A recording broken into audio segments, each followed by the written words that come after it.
দরজা খুলবো না, মা মানা করে গেছে। আরে খোল, আমি তো তোর বাবা। না, মা বলে গেছে ছেলে ধরেরা গলা নকল করতে পারে। পায়খানা পেয়েছি। এই আমি তোদের জন্য চকলেট চিপস আনি না, দেখ আজকেও এনেছি। জানতাম, মা বলে গেছে তো ছেলে ধরেরা বাচ্চাদের চকলেট দিয়ে লোভ দেখায়। কি কি শিখিয়ে রেখেছে।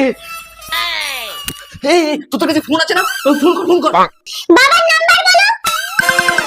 লেখ 956123। বাবার নাম্বার তুমি কি করে জানলে? আরে আমি তোদের বাবা। ঠিক আছে, এমন কিছু জিজ্ঞেস কর যেটা তোদের বাবা মা ছাড়া আর কেউ জানে না। বলো তো, মায়ের জন্মদিন কবে? কি হলো বলো, আমার জন্মদিন কবে? আমার জন্মদিন তোমার মনে থাকবে কেন?